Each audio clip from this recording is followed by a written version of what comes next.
Hello friends, ಎಲ್ರಿಗೂ ನಮಸ್ಕಾರ. ಸತ್ಯನಾರಾಯಣ ಪ್ರಸಾದ ಮಾಡೋದು ಹೇಗೆ ಅಂತ ಈ ವಿಡಿಯೋದಲ್ಲಿ ನೋಡೋಣ. ಸತ್ಯನಾರಾಯಣ ಪ್ರಸಾದ ಮಾಡೋದಕ್ಕೆ ಸ್ವಲ್ಪ ಡ್ರೈ ಫ್ರೂಟ್ಸ್ ತೊಗೊಂಡಿದ್ದೀನಿ. ಒಂದು ಬಾಳೆಹಣ್ಣು, ಒಂದೆರಡು ಏಲಕ್ಕಿ, ಸ್ವಲ್ಪ ಗೋಡಂಬಿ ಇದೆ, ಒಂದು ಐದು ಗೋಡಂಬಿ ಅರ್ಧ ಮಾಡಿ ಇಟ್ಕೊಂಡಿದ್ದೀನಿ. ಒಂದು 5 ಬಾದಾಮಿ ಇದೆ, ಬಾದಾಮಿ ಬೇಕಾದರೆ ಹಾಕ್ಕೊಳ್ಳಿ. ದ್ರಾಕ್ಷಿ ಇದೆ ಒಂದು 15.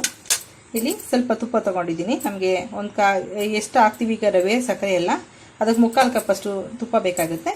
ಇಲ್ಲಿ ನಾನು 1 ಕಪ್ಪಷ್ಟು ಸಕ್ಕರೆ ತೊಗೊಂಡಿದ್ದೀನಿ. 1 ಕಪ್ಪು ಬಾಂಬೆ ರವೆ ತೊಗೊಂಡಿದ್ದೀನಿ. ಬಾಂಬೆ ರವೆ ಆಗಿರೋದ್ರಿಂದ ನಾನು ನೀರು ಮತ್ತು ಹಾಲು ಎರಡೂ ಸೇರಿ 1 ಕಪ್ ಬಾಂಬೆ ರವೆಗೆ 2.5 ಕಪ್ಪಷ್ಟು ಲಿಕ್ವಿಡ್ ಕೊಡ್ತಾಯಿದ್ದೀನಿ. ಅದರಲ್ಲಿ ನೀವು ಪೂರ್ತಿ ಹಾಲನ್ನೇ ಹಾಕ್ಕೊಳ್ಬೋದು, 2.5 ಕಪ್ಪಷ್ಟು, ಅಥವಾ ನೀರು ಕೂಡ ಹಾಕ್ಕೊಂಡು ಮಾಡ್ಕೊಳ್ಬೋದು. ನಾನಿಲ್ಲಿ 1 ಲೋಟ ಹಾಲು, 1 ಲೋಟ ನೀರು, ಇನ್ನು ಅರ್ಧ ಲೋಟದಷ್ಟು ನೀರು ಹಾಲು ಎರಡು ಮಿಕ್ಸ್ ಮಾಡಿ ಇಟ್ಕೊಂಡಿದ್ದೀನಿ. ಈಗ ಈ ಮೂರನ್ನು ಕಾಯೋದಕ್ಕೆ ಇಟ್ಕೊಳ್ಳೋಣ. ಪಾತ್ರೆಯಲ್ಲಿ 1 ಲೋಟ ಹಾಲು, 1 ಲೋಟ ನೀರು, ಇನ್ನು ಅರ್ಧ ಲೋಟದಷ್ಟು ಹಾಲು ನೀರು ಎರಡು ಮಿಕ್ಸ್ ಆಗಿರೋಂಥದ್ದು. ಇದನ್ನು ಬಿಸಿ ಮಾಡೋದಕ್ಕೆ ಇಡ್ತಾಯಿದ್ದೀನಿ. ನೀವು ಬಾಂಬೆ ರವೆ ಅಲ್ಲದೆ ಚಿರೋಟಿ ರವೆ ತೊಗೊಂಡ್ರೆ 1 ಲೋಟ ಹಾಲು 1 ಲೋಟ ನೀರನ್ನು ಸಾಕಾಗುತ್ತೆ. ಅಂದರೆ 1 ಡಬ್ಬಲ್ ಕ್ವಾಂಟಿಟಿ ಸಾಕಾಗುತ್ತೆ. 1 ಲೋಟ ರವೆಗೆ ಚಿರೋಟಿ ರವೆ ಆದರೆ 2 ಲೋಟ ಹಾಲು ಅಥವಾ ನೀರು ಏನು ಹಾಕ್ತೀರಾ ಅದು 2 ಲೋಟ ತೊಗೋಬೇಕು. 1 ಸ್ಪೂನಷ್ಟು ತುಪ್ಪ ಹಾಕಿದ್ದೀನಿ. ಈಗ ಡ್ರೈ ಫ್ರೂಟ್ಸ್ನ ಸ್ವಲ್ಪ ಫ್ರೈ ಮಾಡಿ ತೆಗೆದಿಟ್ಕೊಳ್ಳೋಣ. ಗೋಡಂಬಿ, ಸ್ವಲ್ಪ ಬಾದಾಮಿ, ಗೋಡಂಬಿ ಸ್ವಲ್ಪ ಒಂದು 2 ಸೆಕೆಂಡ್ ಅಷ್ಟು ಫ್ರೈ ಆದ ತಕ್ಷಣ ದ್ರಾಕ್ಷಿ ಹಾಕೋಣ. ದ್ರಾಕ್ಷಿ ಸ್ವಲ್ಪ ಹುಬ್ಬದಂಗೆ ಆಗಬೇಕು, ಆಗ ಚೆನ್ನಾಗಿ ಫ್ರೈ ಆಗಿರುತ್ತೆ ತುಪ್ಪದಲ್ಲಿ. ಈಗ ಆಗಿದೆ. ಇದನ್ನೆಲ್ಲ ಒಂದು ಪ್ಲೇಟಿಗೆ ತೆಗೆದಿಟ್ಕೊಳ್ಳೋಣ. ಫ್ರೂಟ್ಸ್ ಕರೆದಿದ್ವಲ್ಲ ಅದೇ ಬಾಣಲಿಗೆ ಇನ್ನೊಂದು ಅರ್ಧ ಸ್ಪೂನಷ್ಟು ತುಪ್ಪ ಹಾಕ್ಬಿಟ್ಟು ರವೆ ಹಾಕ್ಕೊಂಡು ಚೆನ್ನಾಗಿ ಫ್ರೈ ಮಾಡ್ಕೋಬೇಕು.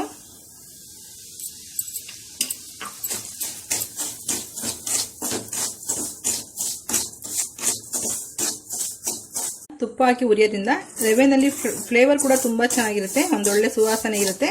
ಮತ್ತು ನಿಮಗೆ ಹಾಲು ಅಥವಾ ನೀರು ಯಾವುದನ್ನ ಹಾಕಿದ ತಕ್ಷಣ ಗಂಟಾಗೋದಿಲ್ಲ, ನೀಟಾಗಿ ಹರಳ್ಕೊಳ್ಳುತ್ತೆ.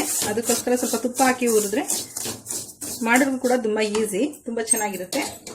ಈಗ ಕಾಯ್ದಿರೋಂಥ ಹಾಲು ಅಥವಾ ನೀರು ಎರಡು ಮಿಕ್ಸ್ ಮಾಡಿದ್ವಲ್ಲ ಅದನ್ನು ಹಾಕೊಂಡು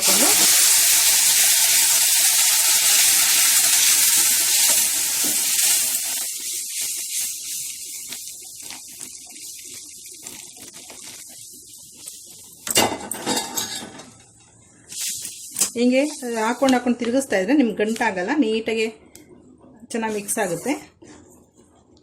ನೋಡಿ, ಚೆನ್ನಾಗಿ ಮಿಕ್ಸ್ ಆಗಿದೆ. ಈಗ ಫ್ಲೇಮ್ ಸ್ವಲ್ಪ ಜಾಸ್ತಿ ಮಾಡ್ಕೊತಾ ಇದ್ದೀನಿ, ಸಿಮ್ ಮಾಡಿದೆ. ಸ್ವಲ್ಪ ಮೀಡಿಯಂ ಫ್ಲೇಮ್ ಮಾಡಿಕೊಂಡು ಚೆನ್ನಾಗಿ ಕುದಿಸ್ಕೊಳ್ಳೋಣ. ಇದನ್ನು ಸ್ವಲ್ಪ ಗಟ್ಟಿ ಬರೋ ತನಕ 1 ನಿಮಿಷ ಆದರೆ ಸಾಕು, ನಿಮಗೆ ಬೇಗ ಗಟ್ಟಿ ಬರುತ್ತೆ. ಇಷ್ಟು ಗಟ್ಟಿ ಬಂದಿದೆ, ಪಾತ್ರೆ ಕೂಡ ಬರ್ತಾ ಇದೆ ಅದು. ಈಗ ಸಕ್ಕರೆ ಹಾಕೋಣ.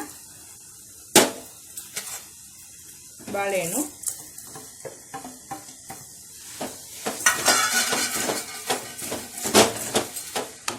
ಒಂದು ಸ್ಪೂನಷ್ಟು ತುಪ್ಪ ಹಾಕೋಣ. ಚೆನ್ನಾಗಿ ಮಿಕ್ಸ್ ಮಾಡಿ ಸ್ಟವ್ ಸಿಮ್ ಮಾಡ್ಕೊಳ್ಳಿ.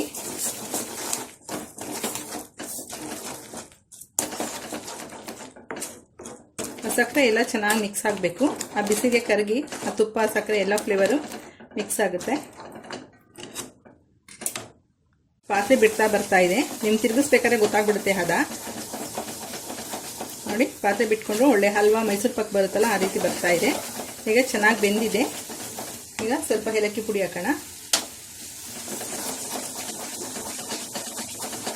ನೋಡಿ, ಸಕ್ಕರೆ ಹಾಕಿದ ತಕ್ಷಣ ನಿಮಗೆ ತೆಳ್ಳಗೆ ಅನಿಸುತ್ತೆ.